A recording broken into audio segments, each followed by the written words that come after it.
I want to begin by clearing up a common confusion about the subjunctive tense.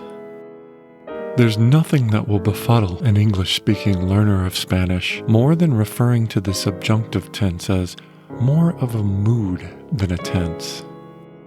This has to stop. This doesn't help us. There is nothing the English speaker can comprehend here.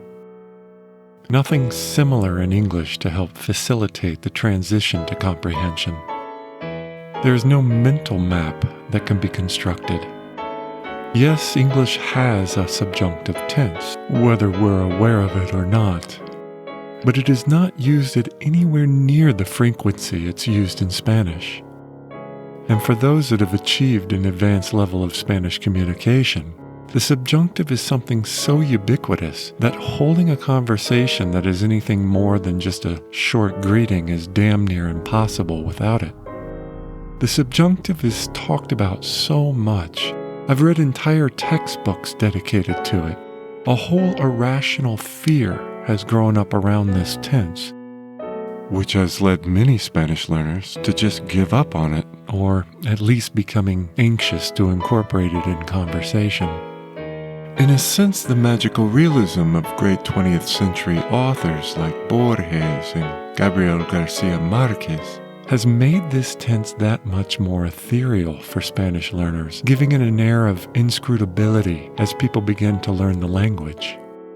I think a lot of people experience the time when the Spanish teacher or tutor said it was time to start a chapter on the subjunctive, which was met by a palpable gasp in the classroom. It doesn't have to be this way. The myth that has been circulating is that the intangible quality of the subjunctive tense makes it something native English speakers will never truly comprehend. Enough with this nonsense. Stop making this tense a magical mood. Stop thinking of the subjunctive as containing some special quality. I remember when I was first learning the subjunctive and there was a sentence that incorporated it that really confused and frustrated me. It's crazy that there are so many people in the park, which takes the subjunctive, es loco que haya tanta gente en el parque. All of the talk about the subjunctive being this nebulous mood, this unrealized possibility, did nothing for me when confronted with this sentence. I thought, it's a fact that there are people in the park. I'm looking right at them. So what's going on? The definition of the subjunctive tense, relating to or denoting a mood of verbs expressing what is imagined or wished or possible, contains this intangible quality. But the sentence I just used didn't seem to contain any of that sentiment. My sentence seems so straightforward. Firstly, I want you to purge the connection between mood and the subjunctive form in your mind. From this point forward, think of it as just one more tense we have to learn in Spanish with its own rules that are fairly easy to follow. You think about the rules when it comes to your choice between the imperfect or the preterite. Particular rules govern this choice. It's not just some feeling you have. We're going to think of the subjunctive as a rule-based tense, and we're going to follow its rule-based pattern. This sentence just follows a simple rule. The subjunctive has a specific trigger, and I don't need to overcomplicate things by thinking about moods or unrealized possibilities. Seriously, after you internalize the triggers for the subjunctive, or the rules that dictate its use, this tense becomes far easier to grasp than something like the differences in the use of the preterite and the imperfect, which will continue to have instances that confuse the learner a decade after reaching a decent level of fluency.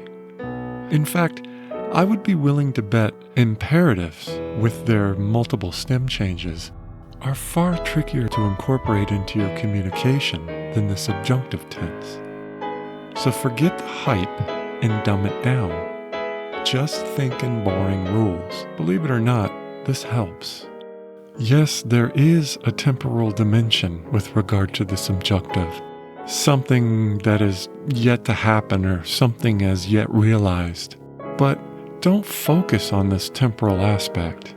That will come with time and experience. Focus on particular triggers, words, or phrases that lead to the use of the subjunctive. Think functionally. If you focus on the trigger, you will use the subjunctive correctly most of the time. Let's start with by far and away the most important trigger word for the subjunctive tense, K. Obviously, there are multiple meanings and uses of the word K in Spanish. I'm referring to K here as a conjunction that connects the main clause to a dependent clause, like in the sentence, Espero que tengas la tarea. K is introducing the subordinate clause. But let's not get bogged down in grammatical jargon. This is the point where I need to reiterate that this is a video for advanced Spanish learners. You need to know the difference between that, or K, being used as a conjunction that introduces the subordinate clause, and that, or K, being used as a relative pronoun. It is important that you understand this distinction. So think about the use of the word that in English when it is used as a conjunction, introducing a subordinate clause. I hope that she visits. This is not the use of that or K as a relative pronoun like in the sentence, it is the building that is in the middle of town. We're using that here as a conjunction, like in the first sentence. And one of the signs that you're using a conjunction is when your verb is directly followed by that, or K in Spanish. When K is used as a conjunction, English speakers should mentally include the word that. Because English allows that to be optional, native English-speaking learners of Spanish often omit it, which leads them to drop K in their Spanish translation. If this is done, you lose the trigger for the subjunctive. And I would argue that this is one of the main reasons why English speakers struggle with the Spanish subjunctive. The omission of that in your English when you're translating into Spanish will be the root cause of so many errors. Trust me when I say that this is one of the most important obstacles to overcome when trying to reach an advanced level of Spanish. You can tell the people that are not at an advanced level because they omit that, the Spanish K, in their sentences. It's a skill that starts with your English. I hope you visit must be I hope that you visit. She demanded I finish must be she demanded that I finish. It's incredible they won the game must be it's incredible that they won the game. I want you to become indoctrinated in the use of that. If you can construct your mental map to always include that in the English sentence you're translating into Spanish, you will be halfway to mastering the subjunctive. Why? Because the Spanish that or K can't be omitted. You can never say, I hope he visits. You must include that in your sentence. Espero que él visite. The use of that once mastered will become your clue to using the subjunctive correctly. This is because the most important trigger for the use of the subjunctive tense is the Spanish K, the English that. Next time you read in Spanish, find examples of the subjunctive and then see if K precedes it. The majority of the time, it will. It's generally safe to say that when K is used as a conjunction to connect two clauses, it is followed by a verb in the subjunctive tense the majority of the time. Not every time, but a lot of the time. They hope that their team wins. The use of that in this sentence is the same as the Spanish que in the sentence esperan que su equipo gane. So before anything else, our mastery of the subjunctive tense starts with our English. If we can include that as a conjunction every single time without fail, then we have our most common trigger for the subjunctive tense. The common way the subjunctive is taught in schools is by using the acronym W.E.I.R.D.O. I'm sure most of you are familiar with this. Wishes, emotions, impersonal expressions, recommendations, which can include demands or orders, doubt or denial, and ojalá, which really should be in the wish category, but I guess it makes it easier to remember the acronym. So these verbs in these categories, these W.E.I.R.D.O categories, always trigger the subjunctive. So for wishes, espero que o deseo que tú vengas a la fiesta. In the emotions, estoy feliz que vengas a la fiesta. O estoy enojado que no vengas a la fiesta. In personal expressions, things like es importante que o es necesario que tú vengas a la fiesta. Recommendations, te recomiendo que vengas a la fiesta. Te sugiero que vengas a la fiesta. Doubt or denial, dudo que vengas a la fiesta. Ojalá que vengas a la fiesta. I know many of you have experienced pausing or overthinking the use of a particular verb in Spanish and trying to very quickly decide if it's a verb that can fit into one of these categories or not. And by the time you decide, your conversation has lost all momentum. You're stuck in a frustrating pause. What I want is for you to streamline your thinking, make it more efficient, stop contemplating, focus on the quick clue that takes very little thought.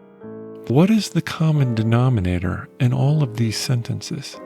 What do you see? What I want to do here is reverse engineer the typical approach to the subjunctive that focuses on the abstract qualities of these W.E.I.R.D.O verbs. Look at how K triggers the subjunctive for all of these categories.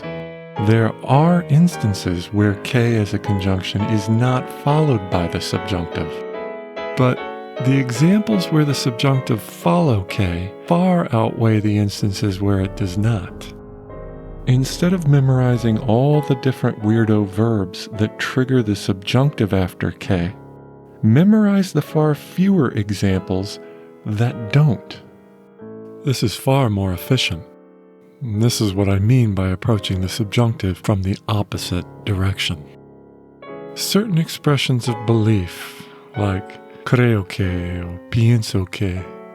Expressions of fact, tener que, es un hecho que.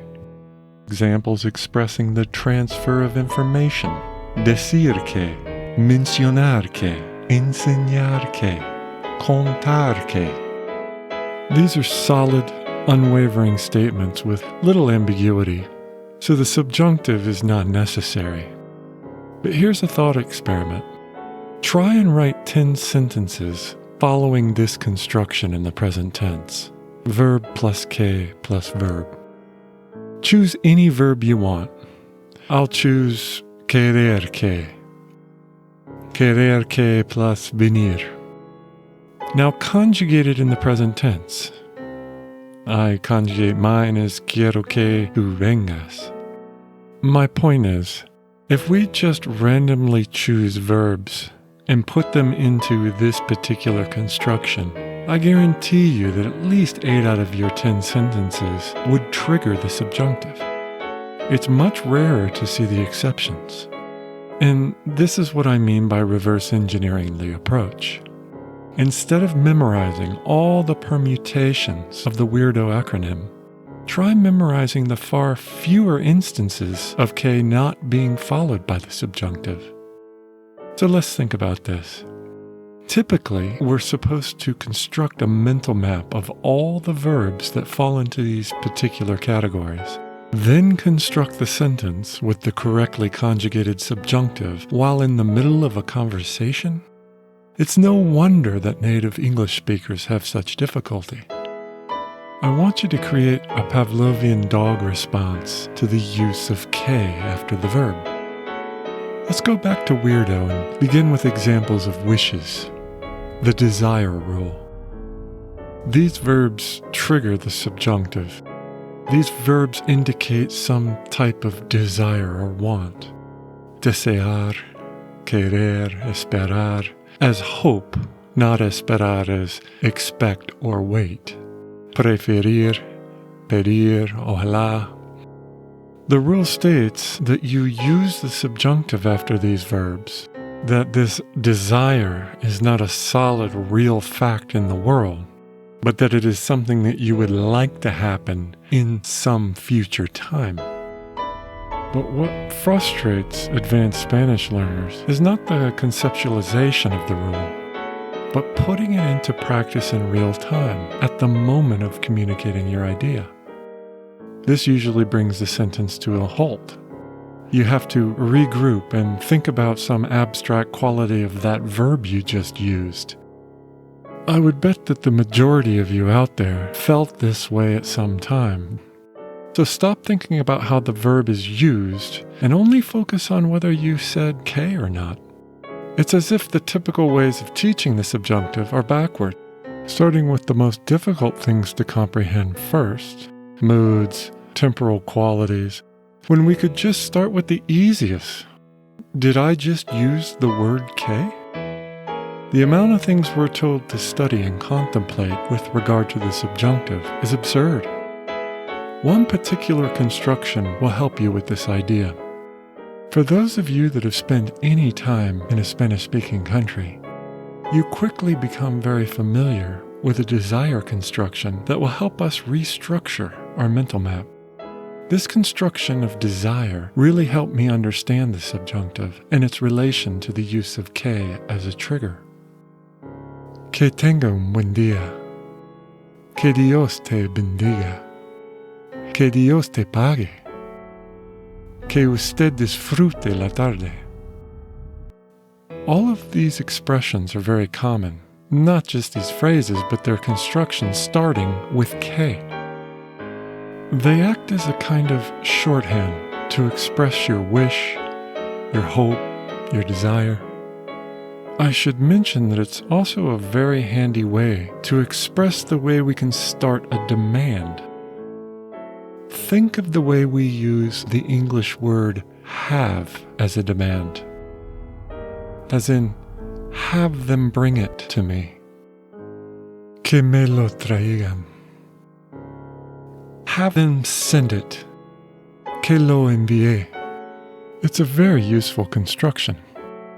But we don't see the typical construction here with the desire verb followed by K and then the subjunctive. It's not espero que usted tenga un buen día or deseo que tenga un buen viaje. It's just que tenga un buen día.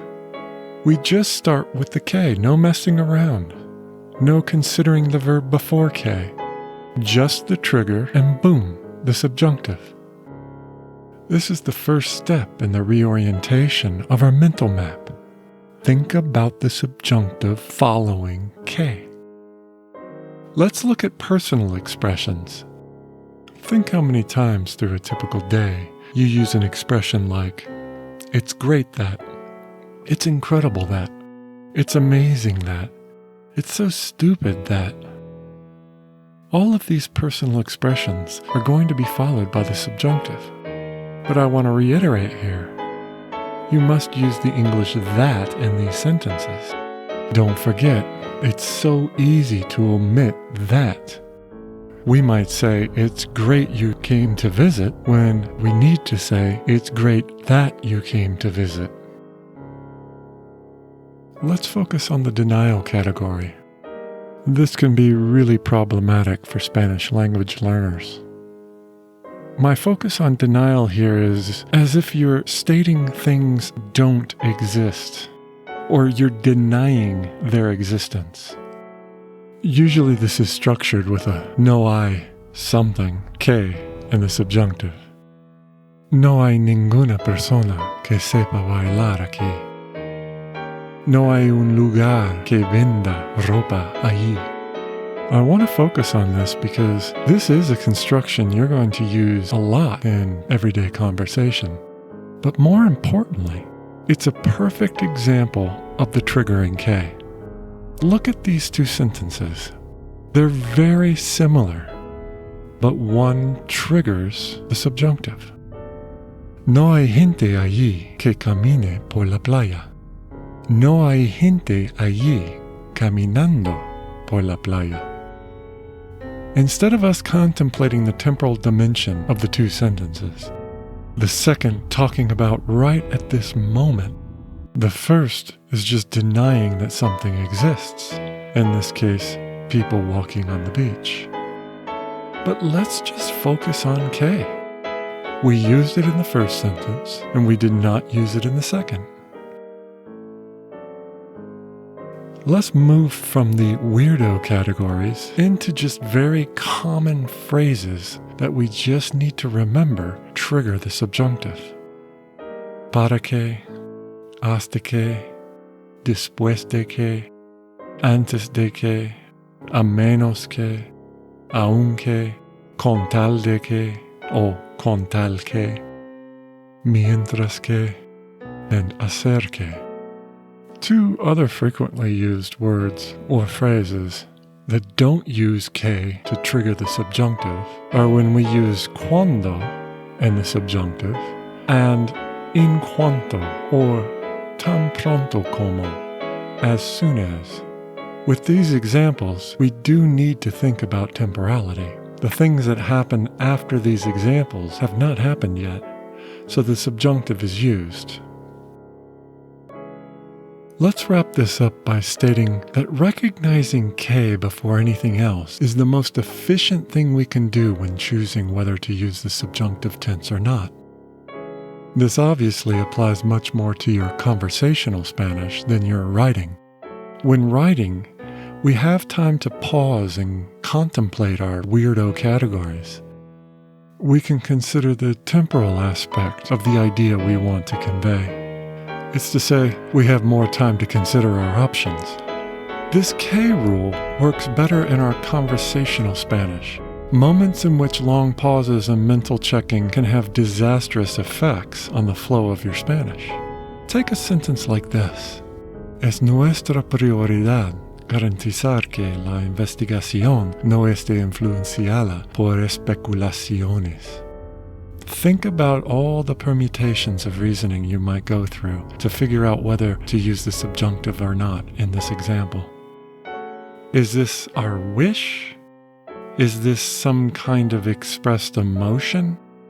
Might guarantee be being used here like some kind of demand or order? Like we will make it happen? Is this some kind of temporal thing that hasn't been realized yet? Imagine trying to express this and then in mid-conversation considering all of these things. It's the last option, by the way, a not yet realized action. My point is, a lot of times it just isn't that clear. But what is the one constant, the easiest thing to identify? Did I just use que? Thanks for watching.